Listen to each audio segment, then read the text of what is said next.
At dahil sa kakulangan ng farming equipment sa Nueva Ecija na tinuturing pong rice granary ng Pilipinas, mahalagang matutukan ng mga polisiya at dekalidad ng mga kagamitan ng mga magsasaka, gayon din ang mga high variety crops na kanilang tinatanim.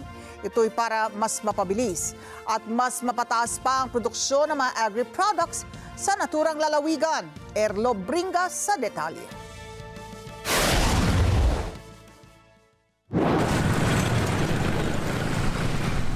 Kailangang itaas ang uri o kalidad ng mga magsasaka para sa mas produktibong agrikultura sa bansa.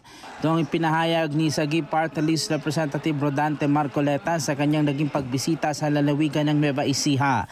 Kilala ang Nueva Ecija bilang rice capital at karamihan sa mga supply ng palay at bigas na nakokonsumo sa pamilihan ay dito nagmumula.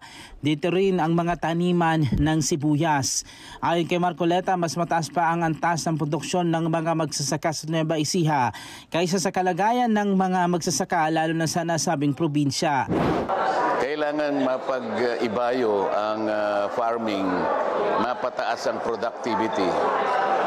Ang kanilang problema ay para mapag-ibayo yung ani, kailangan mo talagang gumasta ng marami sa pataba. Yun talaga yung buhay ng farming eh.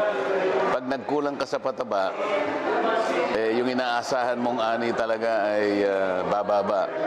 At kailangan din nila yung mga high variety crops para talaga mas mataas. Naging positibo naman ang mga magsasaka na nakausap ng Net25 News Nueva Ecija Bureau at sinabi ng mga ito na malaki may tutulong sa kanilang sektor kung mas magiging mataas pa ang uri ng rice production sa kanilang probinsya at magiging magandang epekto rin daw ito sa kanilang hanay lalo na sa mga consumer. Magkaroon kami ng sariling storage ng sibuyas dito sa San Jose City. Kahit na hindi pa namin gustong ibenta yung mga sibuyas, binibenta na namin kasi wala kaming paglalagakan. So yun po ang number one na kailangan ng San Jose. Sana matulungan po natin yung mga katulad po naming magsasaka. Katulad po ng mga pangangailangan, pataba, patubig, gamot. So yun po sana yung natutukan, sana po maging stable po yung presyo at nang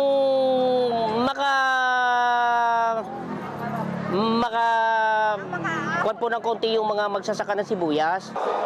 Yung inaasahan po nating paglaki at paglaganap ng farming sa ating bansa, magsisimula po dito sa Nueva Ecija na alam naman natin ito ang pinaka malaking production ng palay. Kayo po talaga ang pinakauna kung pag-uusapan ay pagpapakain sa ating mga mamamayan. Pagtibayin po natin yan, pagigihan pa natin. Erlo Bringas para sa Batadag Agila, matatag, matapang, matapat. Maraming salamat sa inyo pong pagsubaybay sa Mata ng Agila Primetime. Para malaman ang matatag, matapang at matapat na mga balita, i-follow lamang at mag-subscribe sa @Net25 TV.